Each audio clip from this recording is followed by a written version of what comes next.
Assalamualaikum warahmatullahi wabarakatuh. Hai Sobat Hukum, perkenalkan nama saya Natasha Paradila. Saya dari kelas John Rawls, semester 2 Fakultas Hukum Universitas Asahan.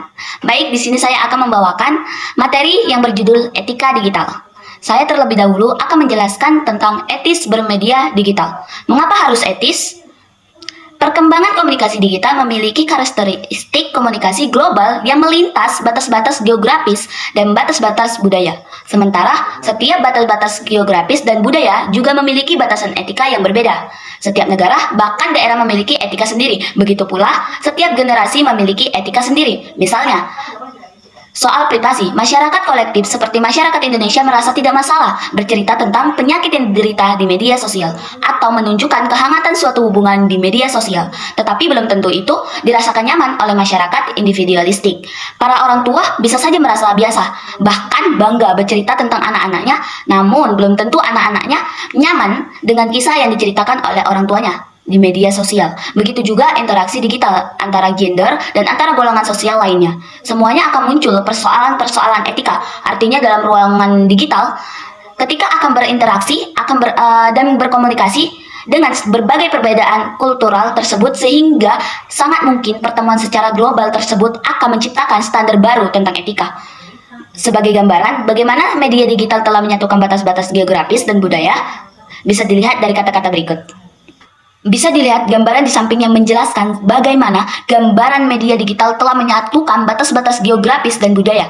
Bisa dilihat dari data berikut. Kurikulum siprerpasi, yaitu NIKET, yang terdiri dari hoaks, ujaran kebencian, pornografi, perundungan, konten negatif, etika tradisional, etika kontemporer, The Good Fly Program.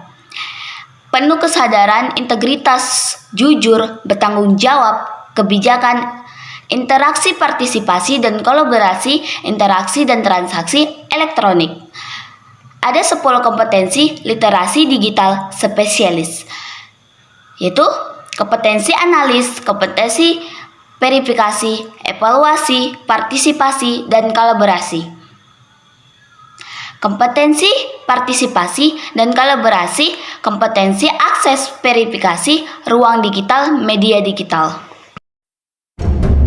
Gambaran dari perundungan dalam media sosial yang membuat korban merasa tidak nyaman terhadap perundungan di media sosial.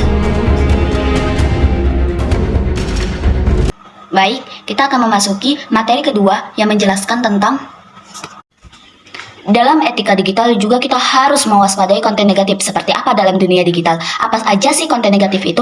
Konten negatif yang mengembarangi perkembangan dunia digital tentu menyasar para pengguna internet, termasuk di Indonesia. Konten negatif atau konten ilegal di dalam Undang-Undang Nomor 11 Tahun 2008 tentang Informasi Transaksi Elektronik yang telah diubah melalui Undang-Undang Nomor 19 Tahun 2016 Undang-Undang ITE, yang dijelaskan sebagai informasi dan dokumen elektronik yang memiliki muatan yang melanggar kesusilaan, perjudian, penghinaan atau pencemaran nama baik, pemerasan, dan pengancaman penyebaran berita bohong dan menyesatkan sehingga mengakibatkan kerugian pengguna. Selain itu, konten negatif juga diartikan sebagai substansi yang mengarah pada penyebaran kebencian atau permusuhan berdasarkan suku, agama, ras, dan golongan.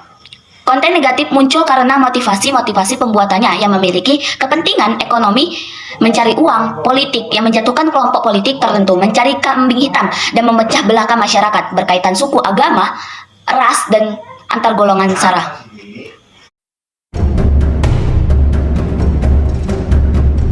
Saya ambil contoh gambaran supaya tidak ada lagi yang memecah belahkan masyarakat berkaitan suku, agama, ras, antar golongan dalam media sosial yang membuat korban merasa tidak nyaman terhadap perbedaan antar suku, agama di media sosial.